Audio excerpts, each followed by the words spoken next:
Le Togo est frappé par une épidémie qui touche surtout le milieu scolaire. Eh bien, c'est l'épidémie de grossesse. Grossesse en milieu scolaire. 3000 cas chaque année. Des filles qui ne sont vraisemblablement pas en âge de tomber enceintes, mais qui contractent une grossesse. Au Togo, les élèves donc deviennent très précocement mères, et pour cause, les résultats ici de l'enquête de la direction de la planification de l'éducation en collaboration avec la Banque mondiale et l'UNICEF disent tout. En moyenne, 3000 cas de grossesse précoce, Sylvestre Olibio. 3000 cas qui sont enregistrés chaque année au Togo. Une vraie épidémie, là. Oui, je crois que le terme en soi, on dit non, c'est une épidémie. Il y a quelques semaines, je lisais un article où il disait que de l'année dernière, c'est-à-dire de juin ou d'avril à mars 2021, on relève déjà 1222 cas. Oui. Vous voyez, nous ne sommes pas encore en fin donc 2021. Donc je crains qu'on puisse même dépasser ce chiffre-là des 3000.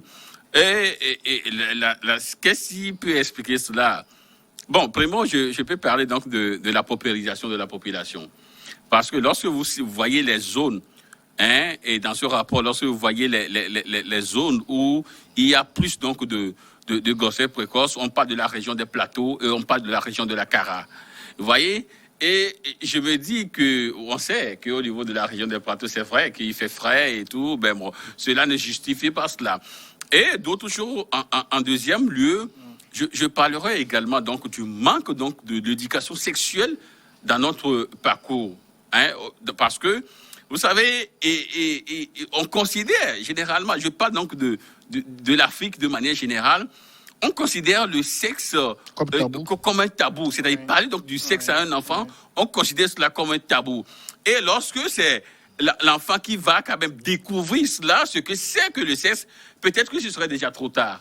Vous voyez donc que dans nos formations, au niveau donc de l'éducation primaire, secondaire, et même c'est difficile qu'on puisse même sur le campus évoquer des sujets qui sont relatifs ou qui ont trait donc à l'éducation sexuelle. Donc je crois que si on pouvait déjà à partir d'un certain âge, au niveau donc de nos éducations scolaires, commencer déjà par parler donc aux gens, à parler donc aux jeunes, aux adolescents. Voilà la manière dont à cet âge-là tu vas développer un certain nombre donc de tu auras, pour les filles, tu vas commencer donc à avoir des hormones qui montrent véritablement que tu es fille et que tu seras femme, mère de demain. Et il faut prendre un certain nombre de dispositions. Pourquoi pas évoquer également les mesures contraceptives? Vous voyez, ces genres donc de choses, même déjà à cet âge-là, pour moi, il serait... Peut-être, c'est encore très mal vu que quand tu te pointes donc dans une pharmacie et tu dis que tu veux acheter un préservatif. Les gens... Oui, on a un regard sur toi. Voilà, on a un regard sur toi. Parfois, c'est le pharmacien qui te voit méchamment. Qui te voit peut-être méchamment et bizarrement que non, voilà un monsieur qui se pointe et qui veut acheter un préservatif. Normalement, on ne devait pas avoir ces ressentiments ou ce cliché-là sur les hommes. Donc, je crois que tout cela doit être inculqué aux adolescents pour qu'on puisse évoluer. Sinon, on sera là peut-être à raconter des grossesses précoces, malheureusement, parce qu'il n'y aura rien qui est fait donc en amont pour pouvoir arrêter l'hémorragie. Alors ici, est-ce qu'il y a... c'est vrai que Credo parlait de l'éducation à la sexualité dès les familles. C'est très difficile de parler de sexualité avec les enfants. Mais est-ce qu'il y a que ce facteur pour expliquer? Est-ce qu'il n'y a pas une responsabilité parentale aussi?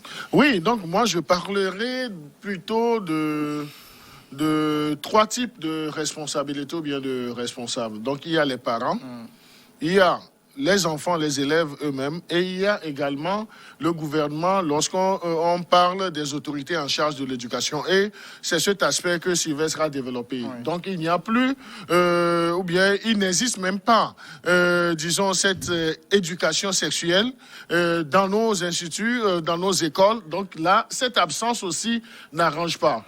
parce que c'est arrivé en classe de 3e qu'on vous parle un peu de la sexualité, mais le professeur ou bien l'enseignant même, il masque, il joue les mots. Donc, il ne va pas au fond pour parler de la sexualité comme cela se devait. Mais déjà en classe de 3e, on veut cacher des choses aux élèves, mais alors que les élèves ont d'autres canaux d'apprendre beaucoup de choses, même des choses vraiment obscènes. Donc c'est la responsabilité, elle est située, elle est établie au niveau des autorités en charge de l'éducation. Ils ne sont pas excusables aussi. Donc, c'est le lieu de leur lancer un appel à ce qu'ils revoient également nos programmes, disons, d'éducation.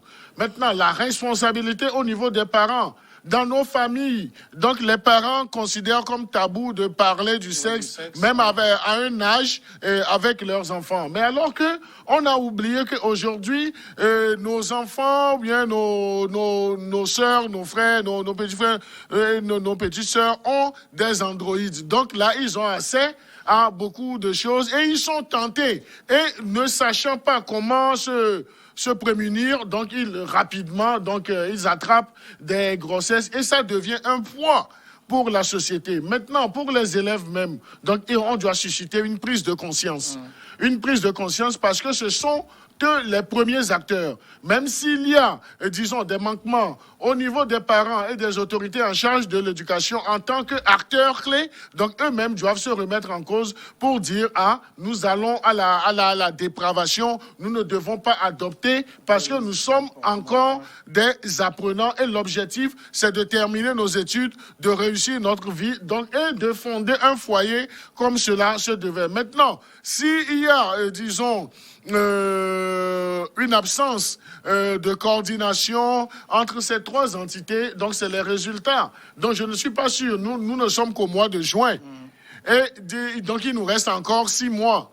Donc 6 mois, donc les mêmes élèves seront bientôt en vacances, donc ils n'ont pas l'encadrement nécessaire à la maison. Ce à quoi ils vont s'adonner, c'est le sexe, même s'ils le font en catimini. Donc c'est là où on doit insister encore une fois sur la responsabilité des parents.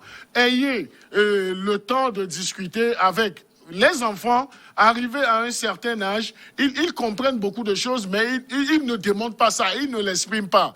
Donc, c'est aux parents de voir même il y a même des élèves qui tombent enceintes, qui ne sont pas âgés, donc la précocité. Mais la morphologie fait qu'ils développent des aptitudes. Maintenant, lorsque tu vois ton enfant qui présente donc un aspect physique plus que son âge, c'est à toi, en tant que parent d'élève, d'injecter cette discussion graduellement avec ton enfant. Donc, c'est là où également nos parents ont cette responsabilité d'être psychologues à la base, dans la cellule familiale.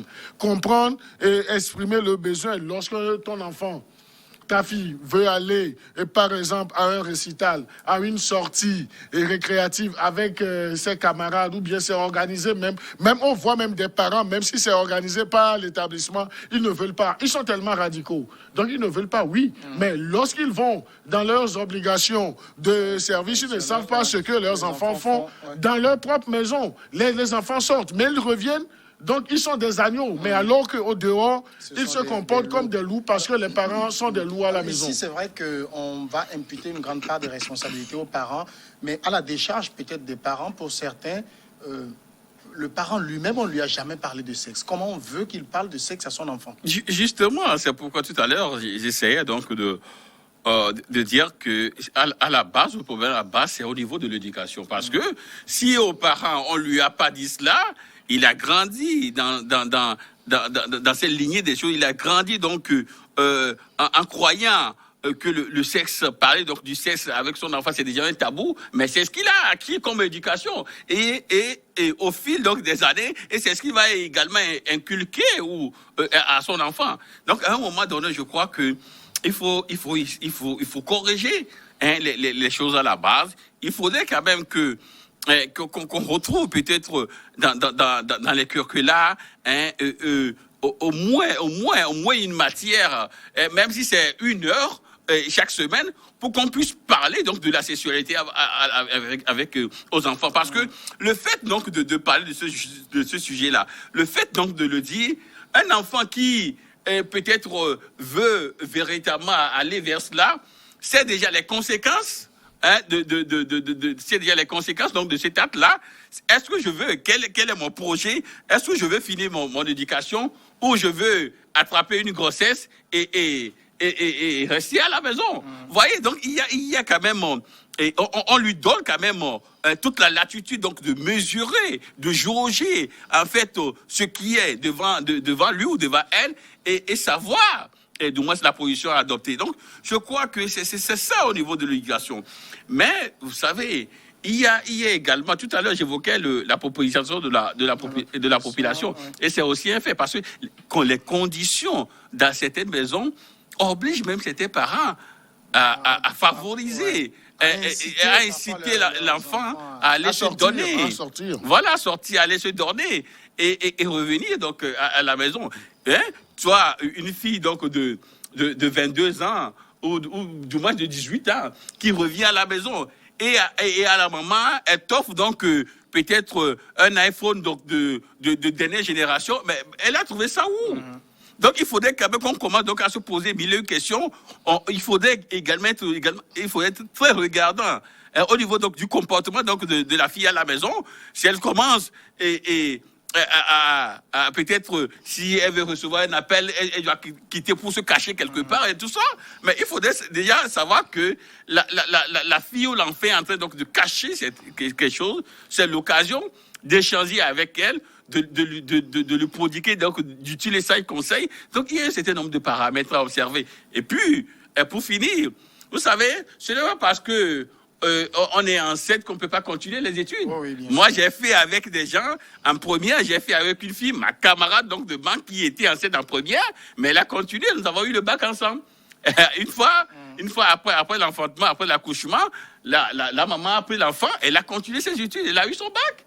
Elle a eu son bac, donc vous voyez. Donc il ne faudrait pas aussi qu'on se dise que non, et être enceinte ou attraper une grossesse précoce, c'est fini, c'est la fin du monde, on ne peut plus continuer les études. Non, on peut aller à l'école, mais c'est également l'éducation que les autres auraient reçue, qu'ils ne vont plus adopter, stigmatiser ou essayer donc de voir l'autre qui est enceinte comme le seul qui a commis donc le seul qui a commis donc un péché d'Israël. Vous voyez, donc, le péché originel. Donc il faut regarder les gens autrement.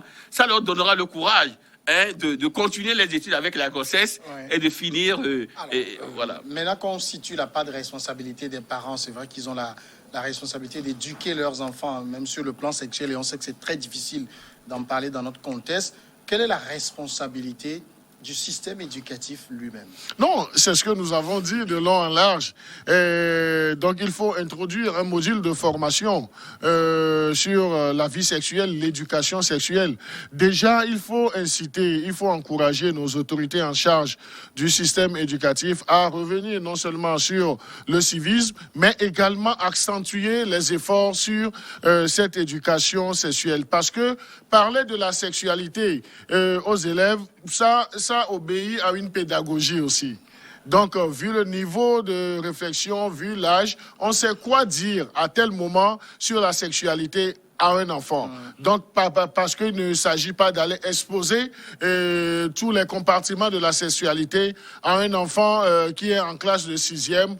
Non, donc on doit essayer d'en faire des modules. Ils sont très curieux, ces enfants. Non, mais ils sont très curieux, mais on ne doit pas faire, disons, économie de répondre à leurs questions, oui, moi, je veux à leurs questionnements. Une anecdote. Moi, je regardais une vidéo dans mon portable où le mot clitoris est venu. Oui. J'ai ma fille qui n'a pas 10 ans, qui me demande c'est quoi le clitoris. Non, mais j'ai été bloqué par la question. Non, normalement.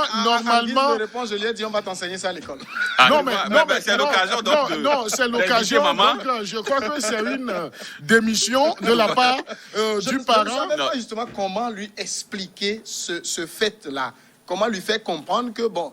Qu'est-ce que je lui dis? Quel mot je trouve? Non, mais moi, je serai à ta place que je parlerai à cet enfant en définissant le clitoris, en disant que ça fait partie de l'organe génital de la femme. Donc là, vous lui donnez une réponse et tout en responsabilisant sa maman d'essayer de l'amener à comprendre, disons, l'utilité ou bien l'emploi même du clitoris. Parce que vous en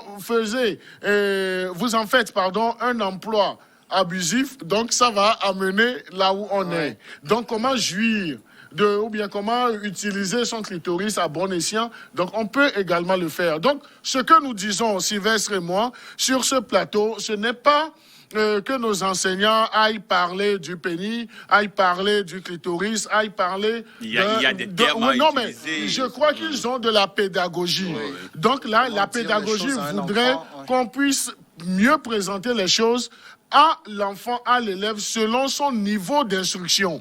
Et lorsque l'enfant là sera en face de ces images, donc il ne sera pas choqué et il ne sera pas non plus tenté d'aller goûter voir. Parce que, vous savez, c'est la tentation aussi qui amène à ça. Et c'est la mauvaise camaraderie aussi.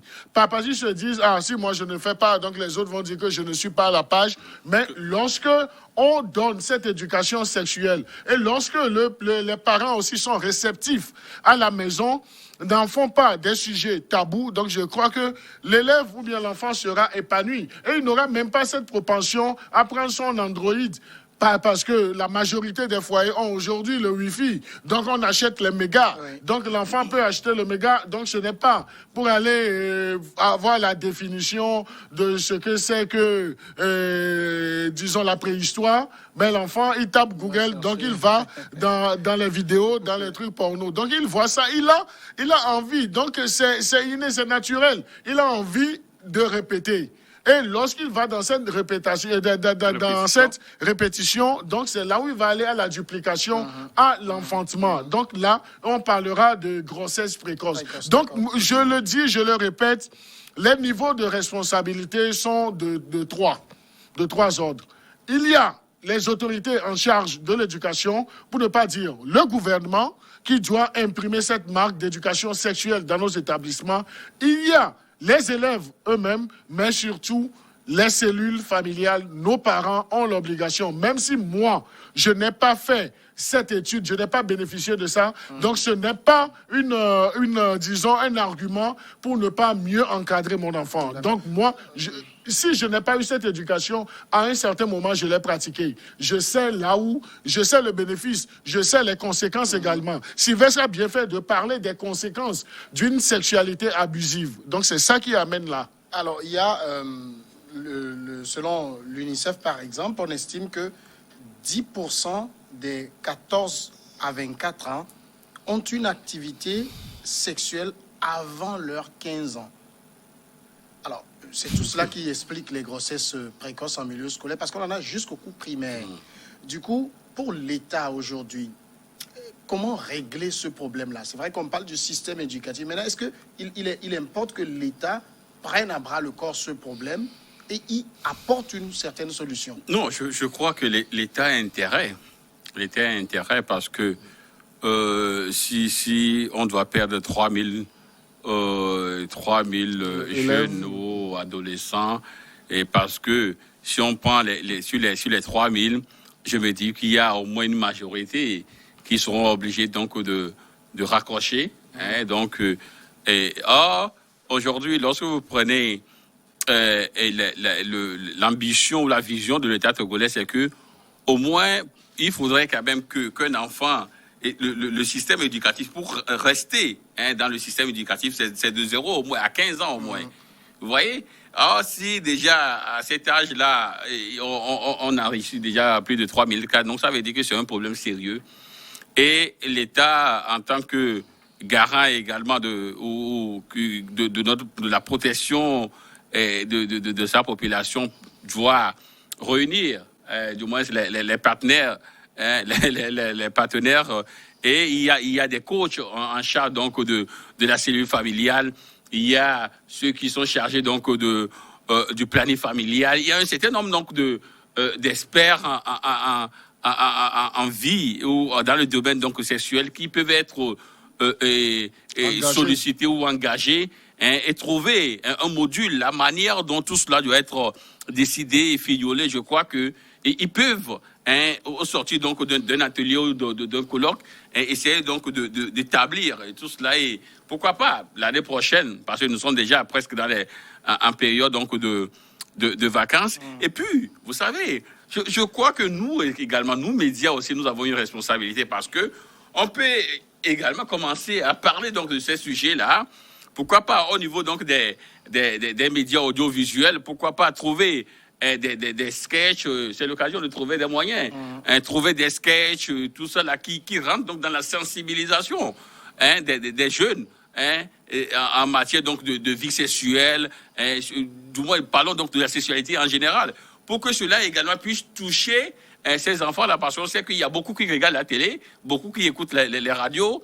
Et bon, même s'il y a peu qui lisent donc les journaux, au moins on peut trouver également cette formule-là, ne serait-ce pour sensibiliser en masse nos adolescents. Donc tout cela revient donc à l'État de réfléchir, mettre donc les moyens pour que au moins on puisse du moins se passer quand même ce carnaval. Et puis pour finir, peut-être que je me dis, tout à l'heure je réfléchis et je me dis qu'est-ce que Samuel cherchait sur son Android. Et jusqu'à ce que ce mot-là puisse apparaître sur ton écran. J'étais en train de fouiller les vidéos pour les supprimer et je les écoute avant de les supprimer. Et ce mot-là est apparu. Certaines vidéos me font rire et je tombe sur la vidéo où il y a une dame qui parlait, elle est dans le milieu médical, qui parlait du clitoris.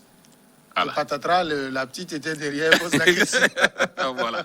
Non, mais on dirait que le parent que Samuel se cultivait aussi. Oui. Mais le mot... Il regardait parfois des vidéos. Oui, donc il regardait des vidéos, donc c'est de son droit, c'est la liberté d'action. On ne peut pas refuser à un parent de ne pas regarder la vidéo. Mais regarder la vidéo, c'est une chose, mais lorsqu'il y a cette curiosité de nos enfants, il faut essayer de leur donner des réponses dans l'immédiat, mais pas des réponses hypocrites. Si on le fait, l'enfant, oui, donc on l'induit en erreur. Peut-être que l'enfant est assez éveillé, il va aller taper, parce que là, je suppose, même s'il n'a pas d'Android, là, l'Android de maman, je veux faire le jeu. Je veux faire le jeu, il va taper dans Google clitoris, et puis il va même voir des images, il sera choqué, mais il va aller jusqu'au bout pour voir ce que papa lui a caché. C'est ce que dit même Madame Epiphanie Roumet du GF2D qui dit qu'il faut briser le tabou sur la sexualité afin de lutter efficacement contre ce phénomène-là. Voilà. Oui, non, je crois que elle a tout dit, mais il faut briser non seulement le tabou, mais briser la glace. Brisons la glace, essayons d'avoir des discussions, des échanges avec nos enfants sur la sexualité et essayons de comprendre comment est-ce que nos enfants vivent cette sexualité. Donc c'est très important.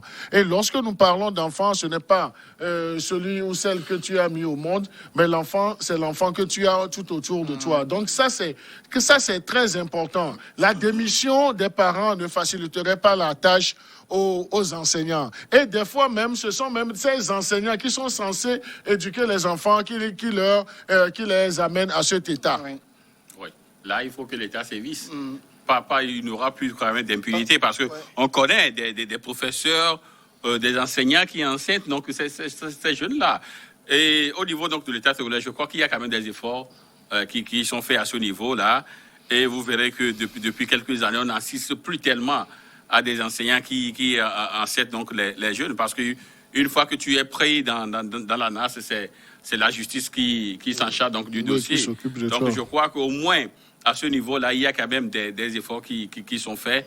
Et il reste donc à finir donc le boulot avec tout ce que nous venons de dire, que l'État prenne quand même ce dossier-là à bras le corps, qu'on puisse réfléchir sur comment essayer donc d'annihiler ou donc de fléchir cette courbe-là montante, parce que déjà 3000, je crois que c'est trop pour ce petit Togo. Et justement, quand vous évoquiez la responsabilité aussi des éducateurs, il y a beaucoup d'enseignants qui se permettent des relations avec leurs élèves. C'est difficile dans ce contexte de les éduquer à la sexualité.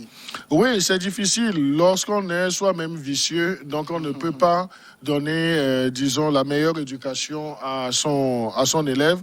C'est vrai, la morphologie développée par nos élèves, ça excite, disons-nous la vérité, ça excite, ça expose, et puis ça empoisonne la vie de certains enseignants qui ne peuvent pas résister devant cet état de fait. Même l'habillement de de nos enfants. Donc, c'est là où nous disons, tout se passe dans le cocon familial. Les enseignants ne sont pas à excuser. Il y a des tests de loi qui répriment cela, qu'on applique les tests de loi. Et c'est là où je suis confiant, parce qu'avec le professeur Kokoroko, donc on sait que c'est un éducateur, mais il est aussi rigoureux, strict, mais d'où des fois, mais il y a la précision, il y a la mesure dans tout ce qu'il fait. Donc c'est un chantier qu'il connaît très bien, et nous l'invitons à évoluer sur ce chantier. Donc il n'a qu'à essayer de buriner beaucoup de choses sur ce chantier. Ça ne fera que faciliter la tâche à la nation togolaise. Merci beaucoup, Credo Tété. Sylvestre Béni, merci. Donc c'est la fin?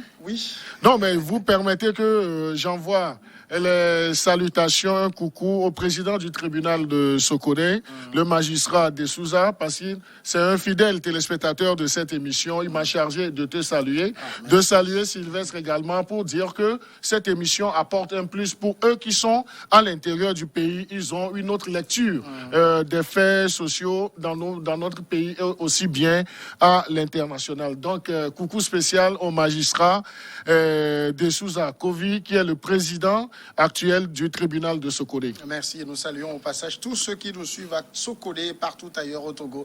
À demain.